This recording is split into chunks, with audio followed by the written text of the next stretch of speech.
I know better than anyone there's only 30 days left in the semester. I do. But I know there's energy a little low. I'm going to tell you a story. Picture where you were on September 11th, 2001. I think all of us were alive then, so picture where you were. I was getting ready for college, which would start the next week.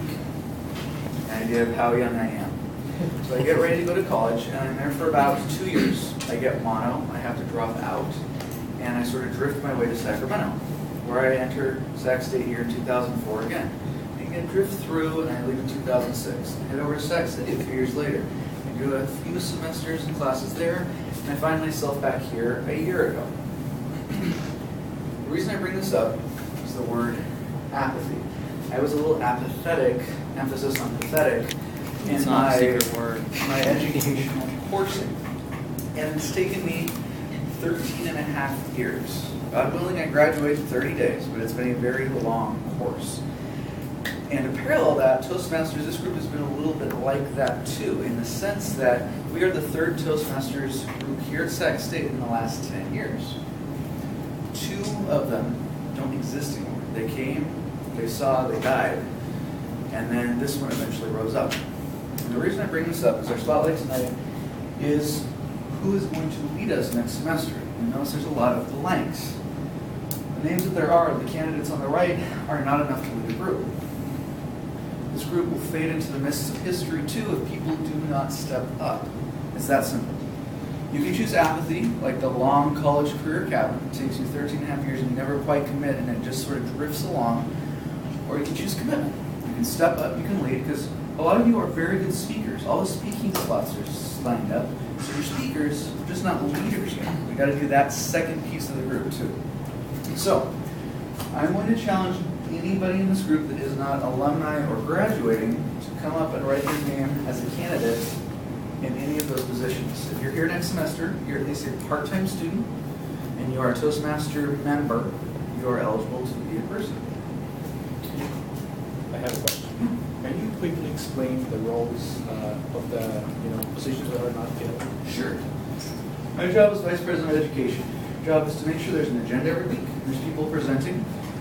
You help with the club contests to make sure they happen. You don't have to do it, they have to make sure they happen. Helping with the mentor program so that brand new people get help making their first speeches.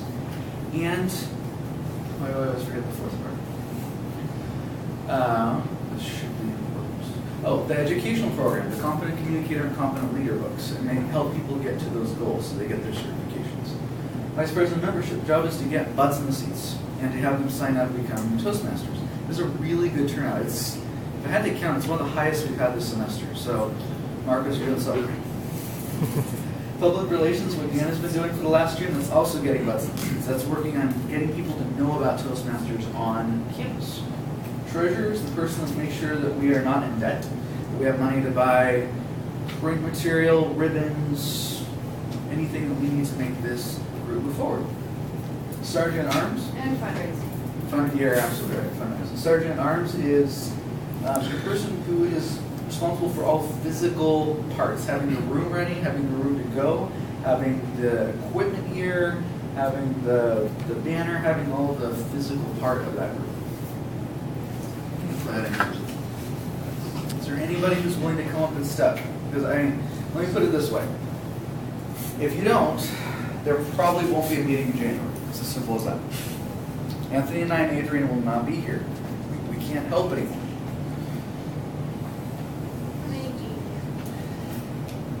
For other groups that I've seen, a group can limp along with about 5 people helping make it happen. Fewer than that, and it tends to die.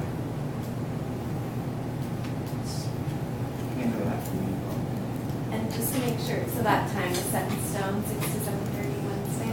What time do we have the room booked till? It's like 5:30 to 8 range, but it is that day is pretty set. So if we have the room from 5:30 to 8, the actual start and end times are a little flexible, but it is Wednesday. But that's okay if there's nobody right now. See if you can come up after the group. Otherwise, we're going to have some really hard decisions to make in the next few weeks. So, you can choose right now, commitment or not. Think about it. Mr. President. Can I just ask So this is only my third meeting. I would like to help out, but I don't really know that much about this. Sure. Just come see one of us after the meeting, and we'd be happy to fill you in. All right, and on that very positive note, let's open up this meeting. Help me introduce one of my good friends, a loyal member to Toastmasters, and a veteran. Ronnie, come on up.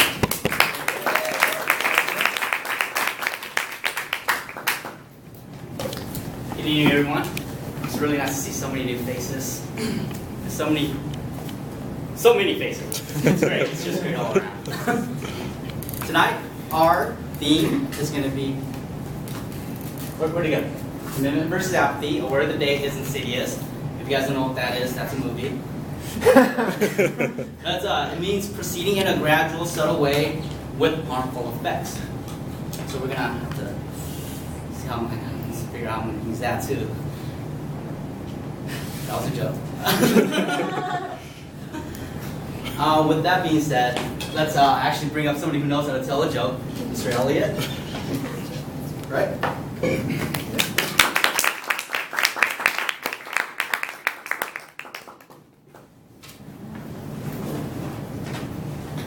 I don't know how this is going to work.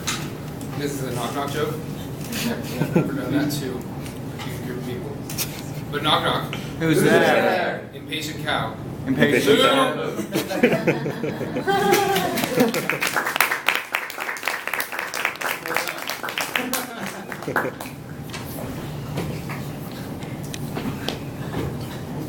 we're gonna go ahead and go through the agenda. We want to make sure we introduce everybody so we know what their roles are and what you guys can expect from them. Our first one is going to be our grammarian or Wizard of Oz, and that's going to be Adrian. Can you go over what you'll be doing tonight?